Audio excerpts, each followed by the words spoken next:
జాతీయ ఉపాధి హామీ పథకం ఏదైతే ఉందో అది మన భారత స్వతంత్ర సమర యోధుడు భారత పితామహుడు మహాత్మా గాంధీ గారి పేరు మీద ఉన్నటువంటి పథకాన్ని నిర్వీర్యం చేసి వికసిత్ భారత్ జీ రామ్జీ అనే కొత్త పథకాన్ని బీజేపీ ప్రభుత్వం తీసుకొచ్చింది. గతంలో మనకందరికీ తెలుసు, ఉపాధి హామీ పథకం 100 రోజుల పని, ఎండాకాలంలో వ్యవసాయ రైతులకు కూలీలకు ఎటువంటి ఉపాధి అవకాశాలు లేనందున వారికి ఈ 100 రోజుల పని ప్రతిరోజు 100 రూపాయల కూలి వచ్చేటట్టుగా మన కాంగ్రెస్ ప్రభుత్వం ఉన్నప్పుడు దానిని అమలు చేసింది.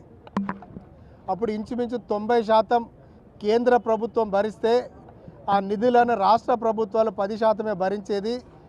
ఇది మొత్తం రాష్ట్ర ప్రభుత్వాల పేర్ల మీదనే ఈ పథకాన్ని నడిచేది.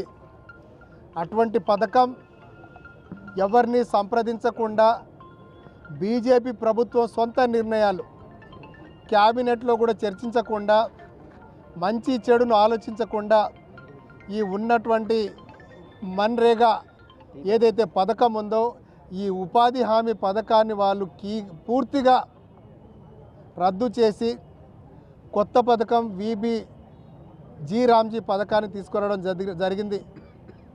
ఈ కొత్త పథకం ద్వారా బీజేపీ ప్రభుత్వం అప్పుడున్నటువంటి ఉపాధి హామీ పథకాన్ని కార్పొరేట్ శక్తులకు, అదానీలు, అంబానీలకు కట్టుబెట్టాలనే ముఖ్య ఉద్దేశంతోనే ఈ పథకాన్ని తీసుకురావడం జరిగింది. మొత్తం బీజేపీ ప్రభుత్వం హస్తగతాన్ని చేసుకొని కార్పొరేట్ శక్తులకు కంటబెడదామన్నటువంటి బీజేపీ ప్రభుత్వానికి ఒక కనువిప్పు కలగాలి.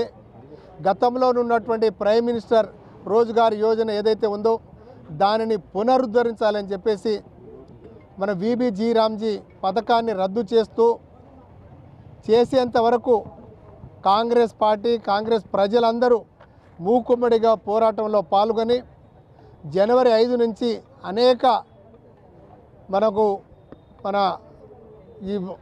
మనం అన్ని ఏవైతే ధర్నాలు ఉన్నాయో ధర్నాల్లో వివిధ తారీఖుల్లో మేమన్నిటినీ తిప్పి కొడతాం.